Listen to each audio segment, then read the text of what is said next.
I'm a 30-year-old woman who recently discovered a family secret that turned my world upside down. I always thought I was just like everyone else in my family, but that illusion shattered when I received a cryptic message from a stranger.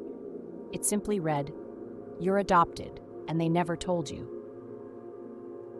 At first, I dismissed it as a cruel prank, but curiosity got the better of me, and I decided to dig deeper. One evening, while searching through the attic for an old photo album, I stumbled upon a box I had never seen before. Inside were documents that confirmed the unthinkable. I was indeed adopted. My birth certificate, adoption papers, and a letter from a lawyer explaining the arrangement were all there. The shock of it made my hands tremble as I held the papers. I confronted my 60-year-old parents the very next day. With the documents in my hand, I demanded answers. Their faces turned pale as they saw what I had found. Cornered, they admitted that I was adopted and that they had planned to take this secret to their graves. They tried to justify their decision by claiming it was to protect me, that they wanted me to feel like I truly belonged. Their betrayal felt like a knife to the heart. In that moment, I decided I couldn't trust them anymore. I told them that I needed space and cut off all contact.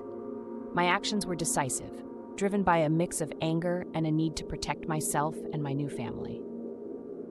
I couldn't fathom letting near my own child with such a monumental lie hanging over us. Fast forward a few years, I became a mother myself.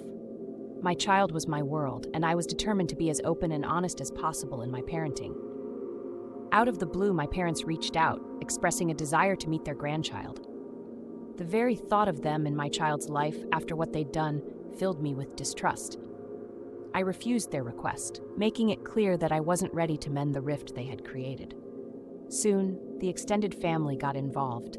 My aunts, uncles, and cousins bombarded me with calls and messages, urging me to reconsider. They argued that I was being unfair to both my child and my parents, denying a relationship that could be meaningful. They couldn't comprehend the weight of the deception and its impact on me.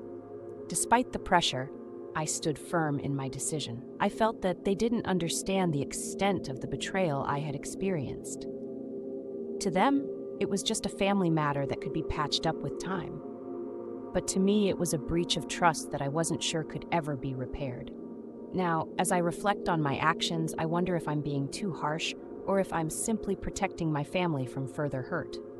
Was it wrong to deny them a relationship with my child, or am I justified in my caution? I can't help but ponder what others would do in my situation. Would they too keep the secret grandchild hidden, or am I letting my emotions cloud my judgment?